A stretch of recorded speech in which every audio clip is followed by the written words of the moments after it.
You do not send worn-out destroyers to challenge the Third Reich's supply lines.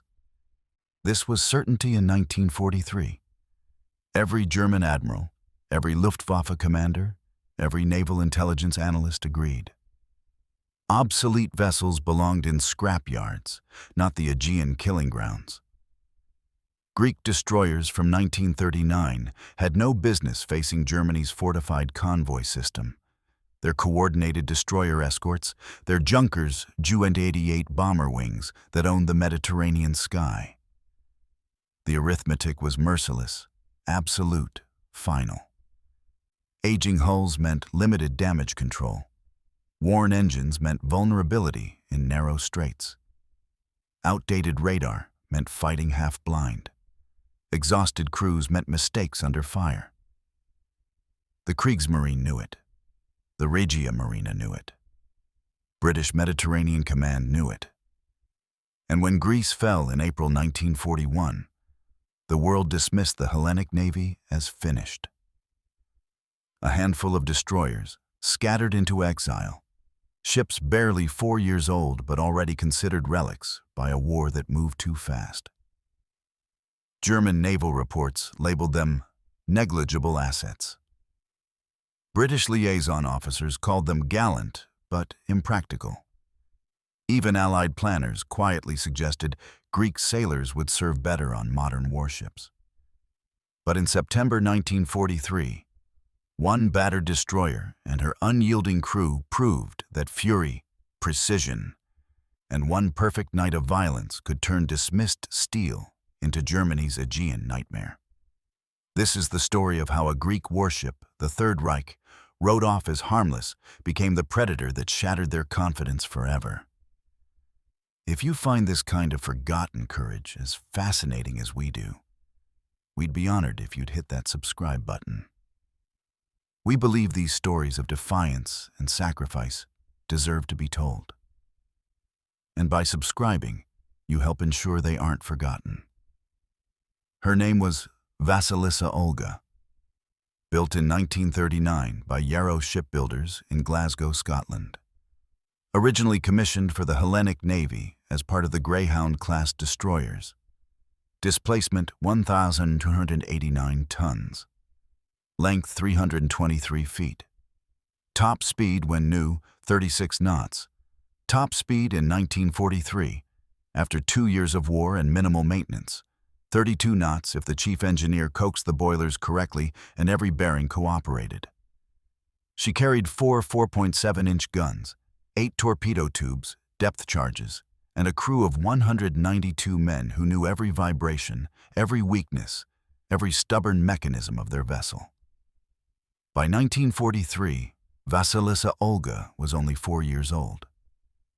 But in wartime terms, she'd already lived 3 lifetimes. Her hull showed scars from Italian bombs during the Albanian campaign. Her fire control system had been jury-rigged in Alexandria when replacement parts never arrived.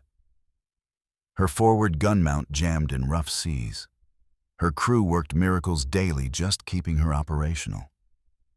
Her captain was Commander Georgios Blessas, 38 years old, Greek Naval Academy honors graduate. A man who navigated by memory and instinct, who commanded respect through precision rather than volume, and who refused, absolutely refused, to accept that his ship represented anything less than a lethal weapon. When Greece fell to Germany in April 1941, Vasilissa Olga was escorting merchant vessels in the eastern Mediterranean.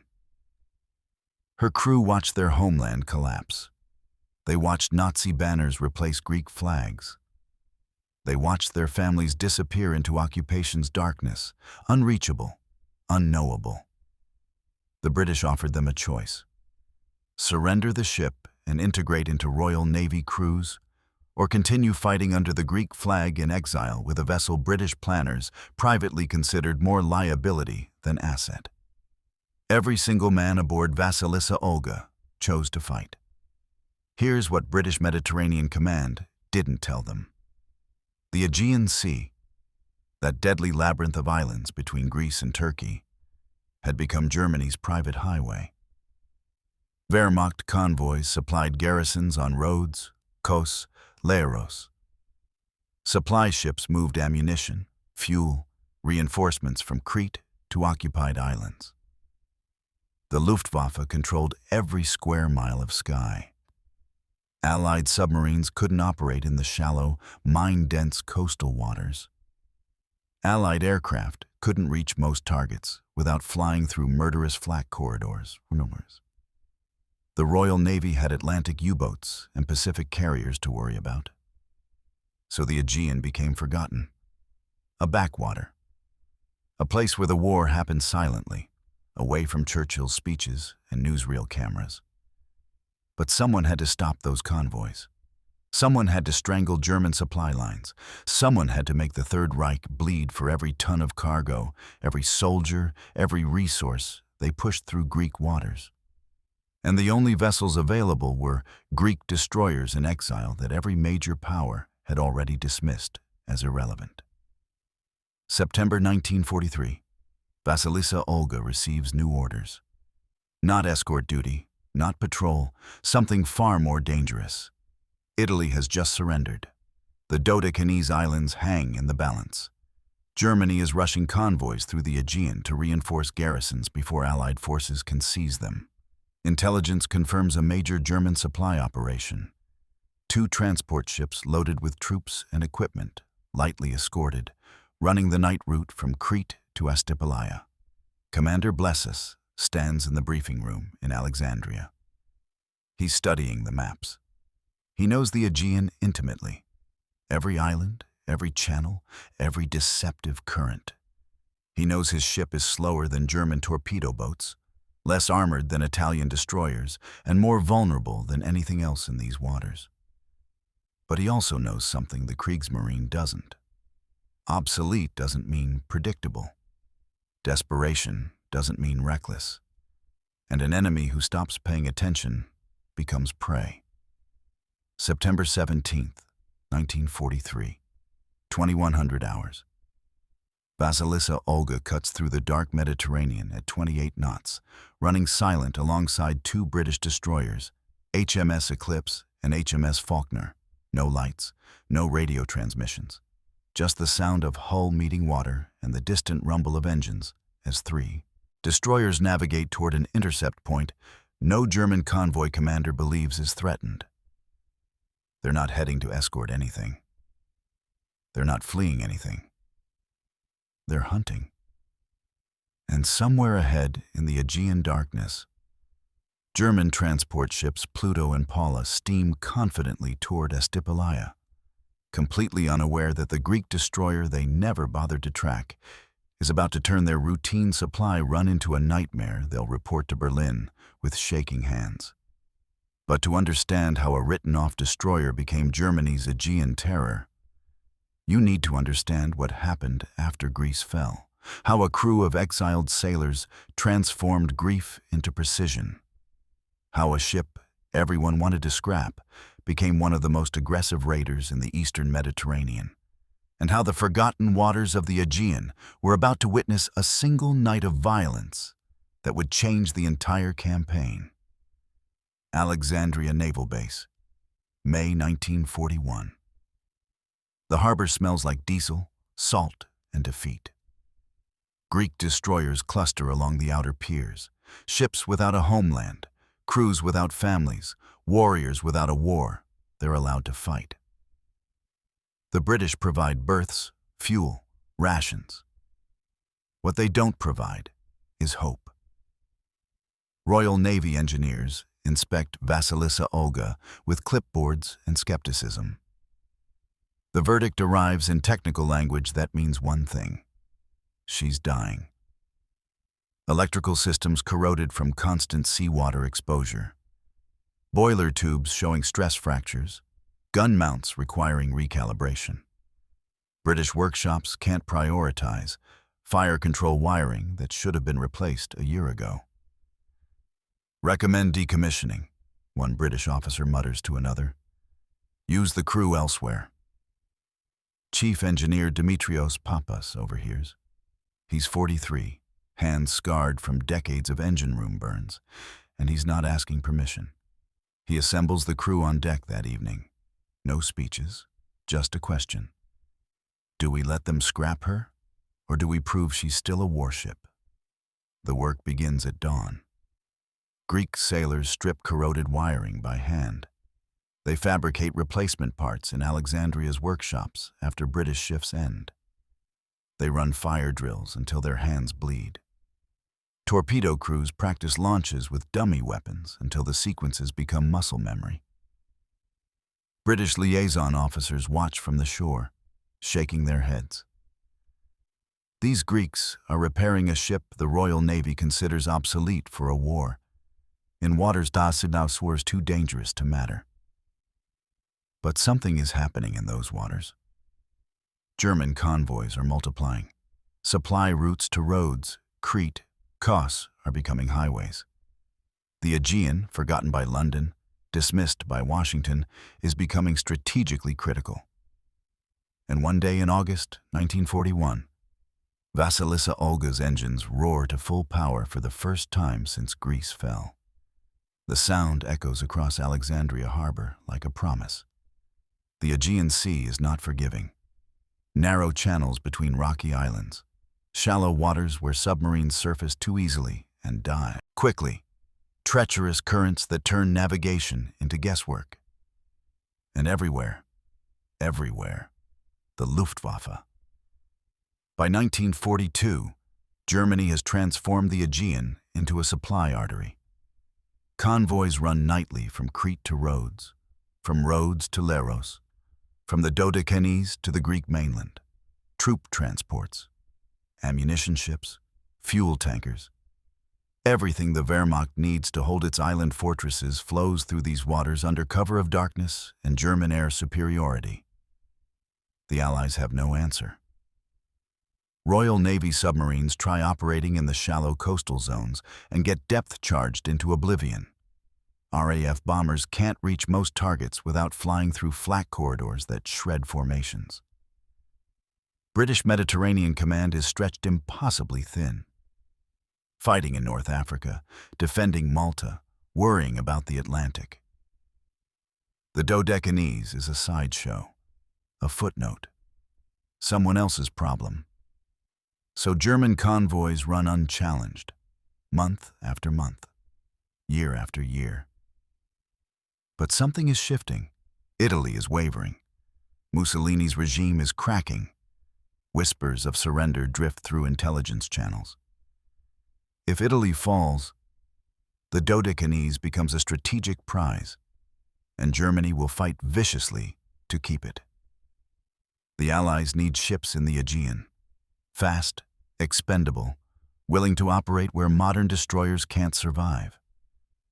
They need vessels small enough to hide in island shadows, light enough to navigate mined shallows, and desperate enough to charge German convoys in waters the Luftwaffe owns. They have exactly one option. The Greek destroyers everyone wrote off as obsolete. Summer 1943. Vasilissa Olga receives her assignment. Eastern Mediterranean Force. Escort duty at first, protecting supply runs to British garrisons. Then come the skirmishes. A German patrol boat engaged at dawn. An Italian convoy shadowed through treacherous channels. Close calls with Stuka dive bombers that leave the deck scorched, but the ship intact. British officers start paying attention. This crew doesn't just survive. They adapt, improvise, exploit every advantage their enemies overlook. And in London, planners are drawing up operations for the Dodecanese. They're going to need that Greek destroyer.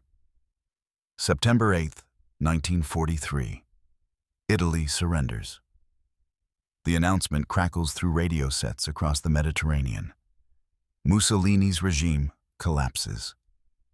Italian garrisons in the Dodecanese, Rhodes, Leros, Kos, suddenly become contested territory. Allied command seize opportunity, seize the islands before Germany can react. They're catastrophically wrong about German reaction time. Within 48 hours, Wehrmacht convoys are racing through the Aegean. Troop transports, Supply ships. Reinforcements flooding toward every strategic island. German commanders understand what the Allies are still debating. Whoever controls the Dodecanese controls the eastern Mediterranean.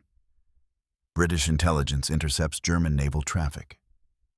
The reports are terrifying. Convoy after convoy departing Crete. Heading north. The Aegean is about to become a German highway, unless someone stops them. September 15th, 1943. Alexandria. The briefing room is cramped, maps covering every wall. Commander Blessas stands beside two British destroyer captains. The mission is brutally simple. 3 destroyers penetrate the Aegean under darkness, locate German convoys, destroy them before they reach the Dodecanese. Vasilissa Olga, HMS Falknor, HMS Eclipse. 3 ships against an entire German supply operation. The British captains ask about Luftwaffe patrols, escape routes, backup support. Blessas doesn't ask questions. He studies the maps, memorizing channels, calculating intercept points, noting where German convoys must pass through narrow straits near Stampalia. That night, he doesn't sleep. Just charts spread across his cabin desk, ruler and compass tracing lines through deadly waters. Below deck, the crew knows. Chief Engineer Pappas fine-tunes the turbines one last time, coaxing every possible knot from aging machinery. Gunners rehearse loading sequences in darkness, hands moving through muscle memory. Young sailors write letters they hope won't need to be sent.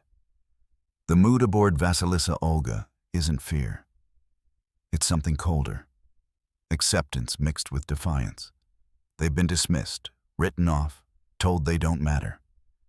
Tonight, they're going to prove otherwise, or die making the Third Reich remember their names. September 17th, 1800 hours. Vasilissa Olga's engines rumble to life. 3 destroyers slip from Alexandria harbor into gathering darkness. The hunt begins. September 17th, 2100 hours. Aegean Sea. 3 destroyers slice through darkness. No running lights, no radio transmissions. Just the muted thunder of engines and the phosphorescent wake trailing behind hulls painted night gray. Vasilissa Olga leads the formation, Eclipse and Falknor flanking her like hunting wolves. Commander Blessas stands on the bridge, binoculars scanning moonlit water. Navigation by memory now. Every island silhouette, every current shift burned into his mind from years sailing these waters. Then, a shudder. The starboard engine coughs, RPMs dropping. Chief Engineer Pappas is already moving below deck, flashlight in hand, whispering curses and prayers in equal measure. He finds the problem. Fuel line valves sticking. Nothing catastrophic, but enough to kill their speed at the worst possible moment. His hands work in darkness, adjusting, coaxing, willing the machinery to hold together. Just a few more hours. The engine steadies. Blessas exhales. 22:45 hours. A distant drone overhead. German reconnaissance, Junkers Ju-88 on patrol sweep. The destroyers go silent, engines to minimum. No movement on deck. Just 3 gray shadows on black water, invisible if no one's looking carefully. The plane passes, vanishes south. 2320 hours. Radar contact. Faint blips on the scope. 20 miles northeast. The British radar operator whispers into his headset, multiple contacts, bearing 045, speed 8 knots. Blessas studies the plot. 2 larger signatures, transports, 1 smaller, escort vessel, moving northwest toward Stampalia, exactly where intelligence predicted. The British destroyer captain's signal. Suggest parallel course, cautious approach, wait for optimal firing position. Blessas signals back. Negative. Direct intercept, full attack speed. On Vasilissa Olga's deck, sailors exchange glances. This isn't doctrine. This is suicide. But orders are orders. Gun crews take positions. Torpedo crews prep their tubes, hearts hammering against ribs. 2358 hours. The enemy convoy materializes through darkness. Blessas raises his hand. One signal, one word whispered across the bridge. Fire. September 18th, 01 hours. Vasilissa Olga's engines scream to full combat power. 32 knots. Every rivet shaking. The bow wave crashes white against the darkness as the destroyer charges. Torpedo tubes swivel. Firing solutions locked. 4 torpedoes launch, compressed air hissing, metal fish racing toward unsuspecting targets at 40 knots. Then the guns open up. 4 4.7-inch cannons erupt in synchronized thunder. Muzzle flash illuminates the night like lightning. Shells scream across 800 meters of water and slam into the lead transport, Pluto. The German ship doesn't comprehend what's happening. One moment, routine convoy run. Next moment, the night explodes. Pluto's hull erupts in orange flame. Torpedo impact amidships. The explosion tears through cargo holds loaded with ammunition and fuel. Secondary detonations ripple along her length. Men are screaming in German, jumping into burning water. The second transport, Paula, attempts to turn. Too slow. Too late. Vasilissa Olga's gun crews are relentless. Shell after shell hammers Paula's superstructure. Bridge windows shatter. Radio mast collapses. Fires spread across her deck. Eclipse and Falknor join the slaughter. 3 destroyers forming a deadly triangle, pouring fire into the trapped convoy.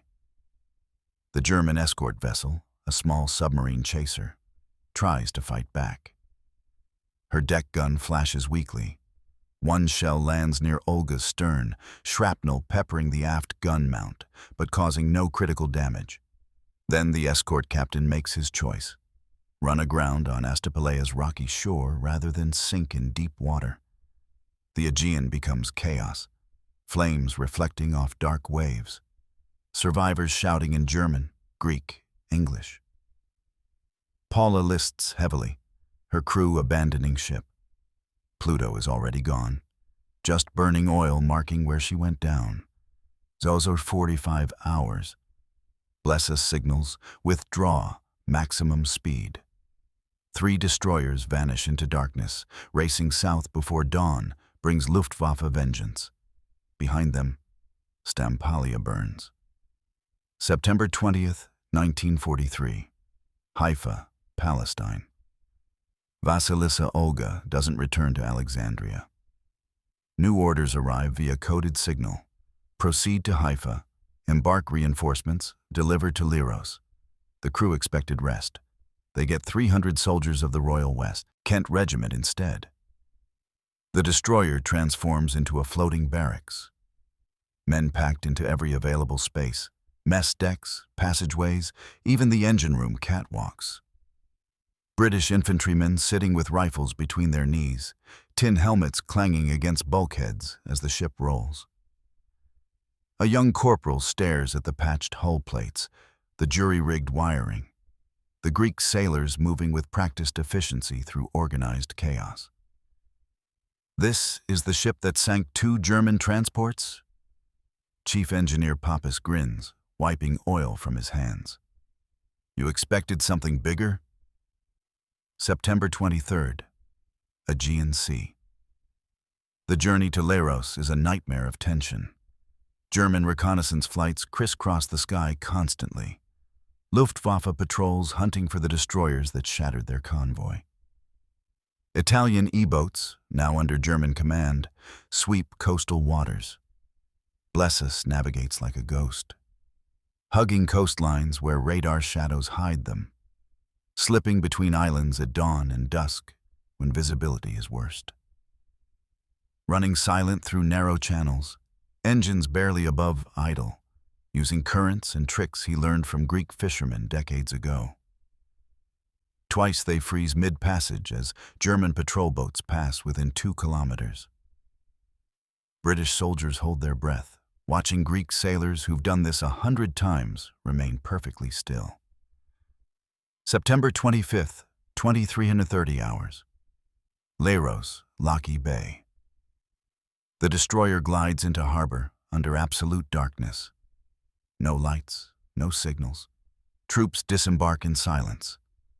300 men vanishing into the island garrison like shadows. For a brief moment, the crew allows themselves relief. They've hunted. They've killed. They've delivered reinforcements through waters Germany supposedly controls. Commander Blessas stands on the bridge, watching the last soldier step ashore. Then he hears it. Distant. Growing louder. The drone of aircraft engines approaching from the north. His hand tightens on the rail. Dawn is coming. September 26th, 05:45 hours. Laki Bay, Leros. Dawn breaks gentle and deceptive. Vasilissa Olga sits at anchor, crew finally resting after a week of hunting and running. Engineers repair minor damage, shrapnel holes patched, ammunition replenished, one gun mount recalibrated. Chief Engineer Pappas allows himself coffee.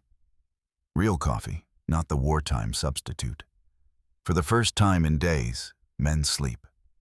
06:12 hours. The air raid siren shatters the morning, distant at first, then unmistakable. The synchronized drone of Junkers Ju-88 bombers. Not a patrol, a formation. 20-plus aircraft appearing over the southern ridge like a death sentence. All hands, battle stations! Blessas is already on the bridge. The ship can't maneuver, anchored, boxed into harbor. They're a stationary target. Anti-aircraft crews sprint to their guns. Ammunition belts feed. Barrels elevate toward the approaching swarm. The Luftwaffe doesn't bother with precision. They saturate the harbor. Bombs fall like rain. The docks erupt, timber and concrete launched skyward. Water geysers blast 40 meters high. A nearby patrol boat disintegrates in flame. Vasilissa Olga's guns roar defiance. Tracers arc toward the bombers. One Ju-88 trails smoke, banking away damaged. But there are too many. Always too many. 06:25 hours. Direct hit. Forward deck. The explosion tears through the gun mount, killing the crew instantly. Fire spreads into ammunition storage. Second hit. Amidships. The blast ruptures fuel lines. Flames race through passageways where men were sleeping minutes ago. Third hit. Engine room. Chief Engineer Pappas and his crew vanish in superheated steam and fire. Blessas orders evacuation. Some men obey. Others, gunners still firing, damage control teams still fighting flames, refuse to abandon ship. So 6:38 hours. The destroyer is dying. To prevent capture, scuttling charges detonate. Vasilissa Olga shudders, lists to port, and begins her final descent. Survivors in the water watch their ship, their home, their weapon, their last connection to a Greece they cannot reach. Slip beneath Aegean waves. She goes down fighting. Guns firing until water drowns them. Gone. September 27th, 1943. Leros. Allied patrol boats pull survivors from Laki Bay, oil-stained, burned, grieving. 143 men rescued. 49, including Chief Engineer Pappas, gone with their ship. They carry stories the world won't forget. In Berlin, German naval intelligence rewrites their Aegean assessments. Convoy routes are altered, escort requirements doubled. A classified memo admits what no German admiral wanted to say aloud. The attack by Hellenic destroyer Vasilissa Olga has demonstrated Allied capability to interdict supply operations previously considered secure. One obsolete Greek destroyer forced the Kriegsmarine to rethink an entire theater. British Mediterranean Command issues a commendation, not for propaganda, for recognition. The ship they'd dismissed as scrap had achieved what modern destroyers couldn't. Penetrated German-controlled waters, destroyed critical supplies, delivered reinforcements, and, most importantly, proved the Aegean wasn't Germany's private sea. Commander Georgios Blessas survived. His final report, written in Alexandria weeks later, contains one haunting line. "She was old steel and stubborn men. That was enough." Survivors remembered different things. The way the engines sounded when Papas finally got them perfect. The card games below deck. The terror and exhilaration of the Stampalia attack. The friends who refused to abandon ship, firing guns until water silenced them. Today, Vasilissa Olga rests in 30 meters of water off Leros. Divers visit her grave, a rusted hull encrusted with marine life, guns still pointed skyward. A silent guardian, a monument to defiance. Her story isn't about superior firepower or modern technology. It's about what happens when the world writes you off and you refuse to accept their verdict. Sometimes the weapon everyone dismisses becomes the one that changes everything. If this story moved you, please hit that like button. Every click tells the algorithm this piece of history is worth remembering. We're dedicated to rescuing these forgotten stories from the archives. If you want to join us on this mission, please subscribe and turn on notifications. Where are you watching from? Drop a comment with your city or state and tell us if someone in your family served. The Aegean waves roll endlessly above her resting place. Above a ship Germany underestimated until fire lit the night sky at Stampalia. Until their convoys learned to fear Greek colors on the horizon. Until it was far, far too late.